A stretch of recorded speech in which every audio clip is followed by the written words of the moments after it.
મોજે દરિયા એટલે જીવન જેવું છે, જેમ છે એમ એને મોજનો દરિયો બનાવવાની યાત્રા.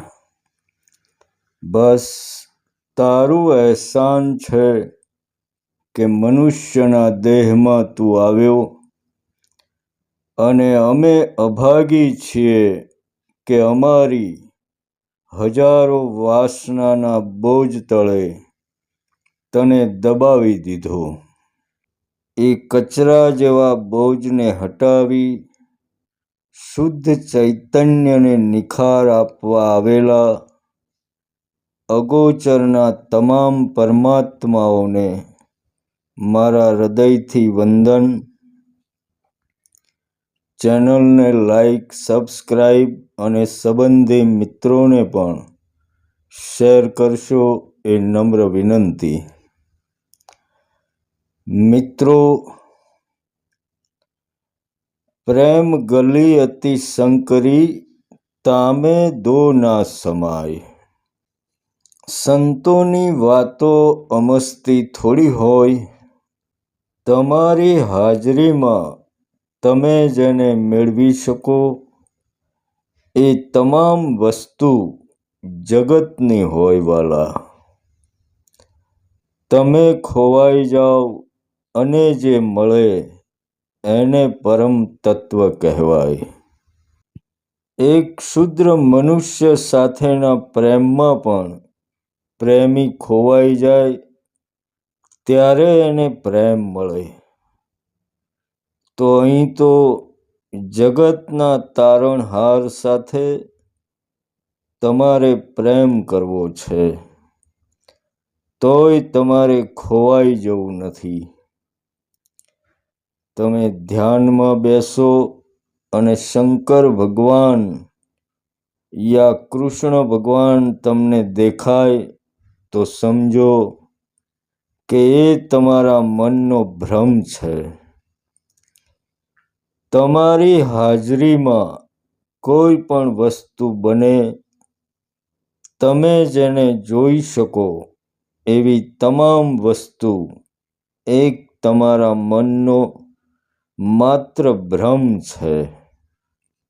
ઘણા લોકો કહેતા હોય છે કે મોક્ષ તરફ તમારી ગતિ થાય એટલે તમે જે ખાઓ એમાં સ્વાદ સરખો જ લાગે, તમને જગતમાં મારું તારું રહે નહીં.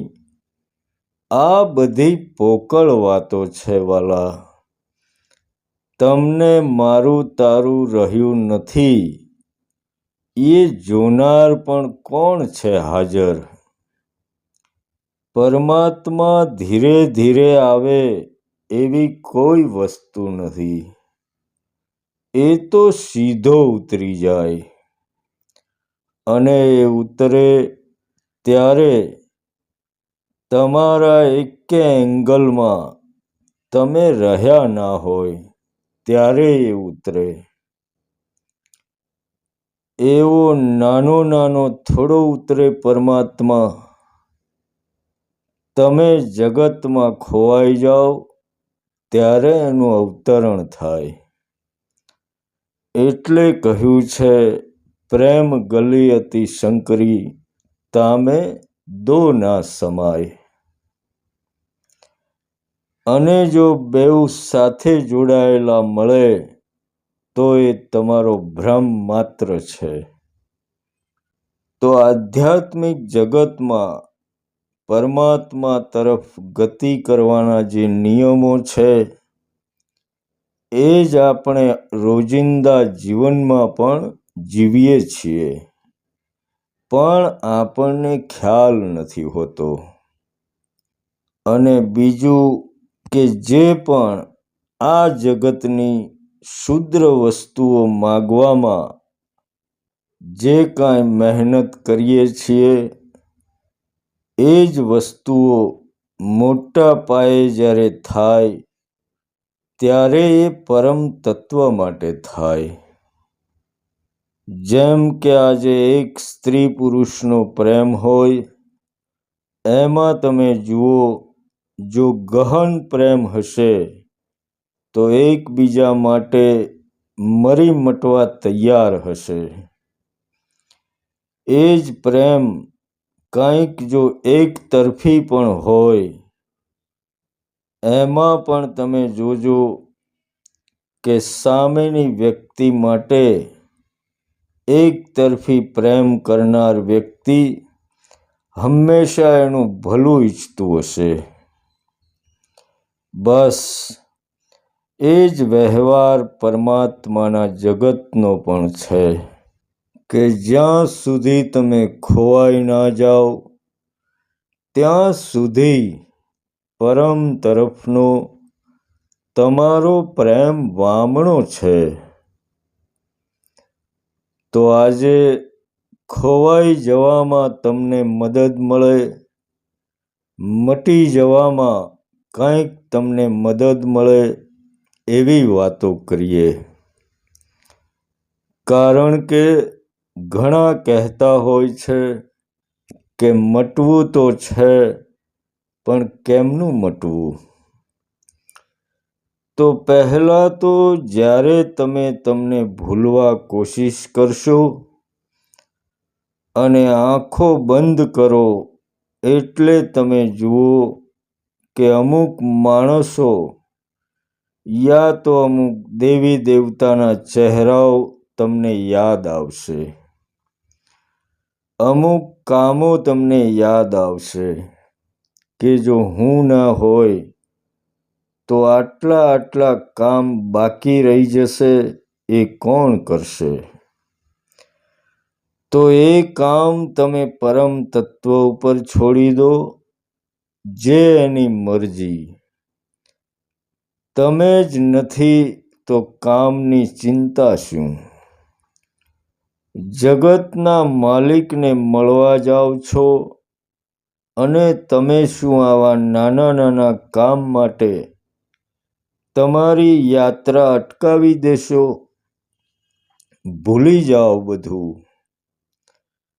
બીજું કે તમે તમારી ભીતર નજર નાખો, કોઈ પણ ખૂણે ક્યાંક તમે છુપાઈને એની અંદર બેઠા હશો. એને બહાર કાઢીને ભૂલવાની કોશિશ કરો. તમારી જેવું કોઈ વ્યક્તિત્વ હોવું જોઈએ નહીં. પછી તમે જ નથી, પછી ક્યાં જગત અને ક્યાં જગતના વ્યવહાર? એટલે કહ્યું છે કે નથી રહ્યા કામના આ જગના વ્યવહાર. એ સિવાય તમે મોટા ભાગે એવું વિચારતા હો છો કે ભાઈ આપણે જે કરવા આવ્યા છીએ એ જ કરવાના. વાત સાચી છે, પણ એમાંથી જાગવાનું છે વાલા, કે હું આ શું કામ કરી રહ્યો છું? શું મારામાં તાકાત નથી પરમ સુધી પહોંચવાની? મિત્રો, શક્તિ તો આપણી પાસે બહુ છે. તમે જોજો કે તમારે ક્યાંય ઝઘડો થાય ત્યારે તમે તાકાત વાપરો છો. માણસ ઊંચે આકાશમાં ઉડી શક્યો, સમુદ્રના તળ સુધી પહોંચી ગયો, મોટી મોટી ગગનચુંબી ઇમારતો બાંધી નાખી.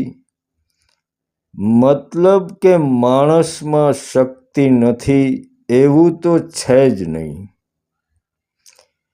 પણ એક બાજુ બધું કરી નાખનારો માણસ એની એક નાની આદત નથી બદલી શકતો.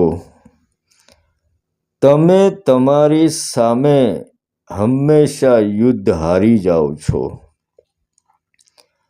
તમે તમારી અંદર ડોકિયું કરજો કે દુનિયા જીતી લેવાની તમારામાં હામ હશે, પણ તમે તમારી સામે જ્યારે યુદ્ધ કરો છો ત્યારે તમે કેમ પાછા પડી જાઓ છો? આવું કેમ થાય છે? કારણ કે ક્યાંક આપણી ચેતના સાથે ચેડા થઈ રહ્યા છે. કોઈ તમને દબાવી રહ્યું છે. કંઈક એવું છે જે તમારી હિંમતને તોડી નાખે છે. તો એ શું છે એ વિચારો, એને શોધી કાઢો અને એને બહાર ફેંકી દો. મિત્રો, તમારામાંથી કોઈએ રોબોટ ફિલ્મ જોયું હશે. જો ના જોયું હોય તો હું કહી દઉં કે એમાં એક માણસ એના જેવો જ એક રોબોટ બનાવે છે. હૂબહૂ માણસ જેવું જ મશીન સમજો.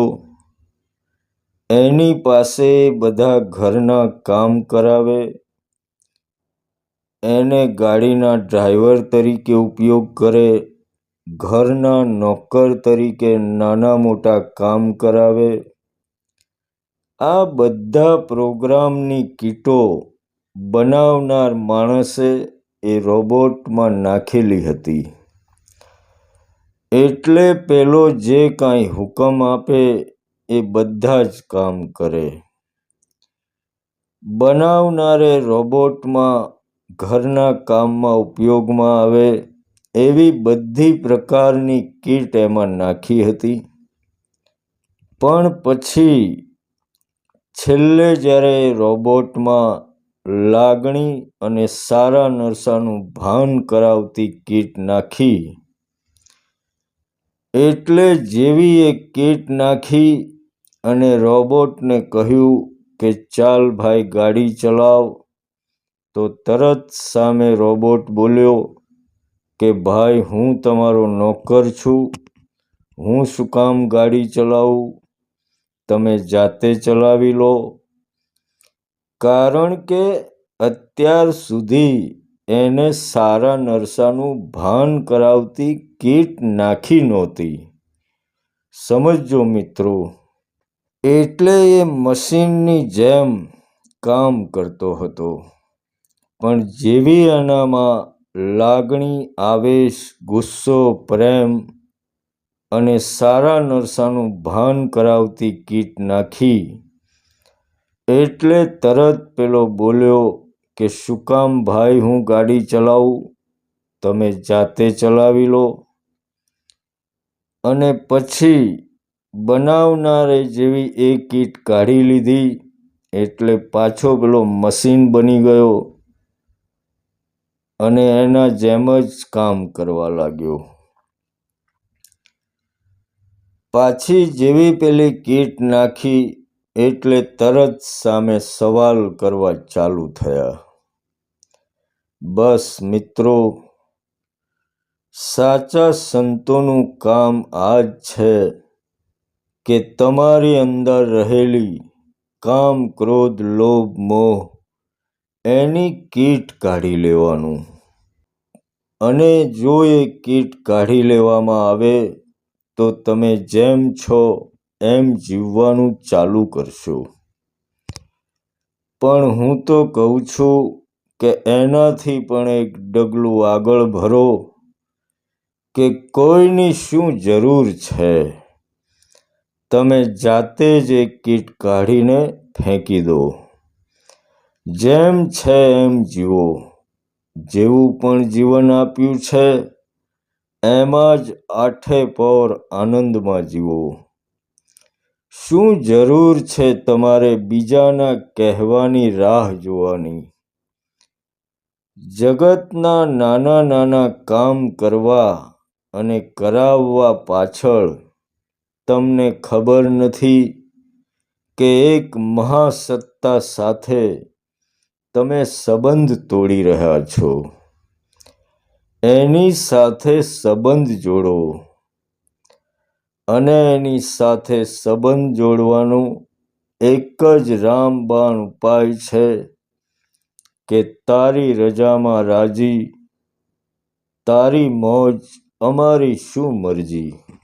અને હા, તમે જો કોઈ પણ પ્રકારના ભટકાવ વગર, કોઈના પણ પગ ધોઈને પી ગયા વગર તમારા ઘરના ખૂણે તમારી જાતે એ કીટ કાઢીને ફેંકી દેશો, તો કાલે સવારે તમે બીજાને પણ કહી શકશો કે ચાલ દોડ પતંગા, શમા બુઝાઈ જાય ના.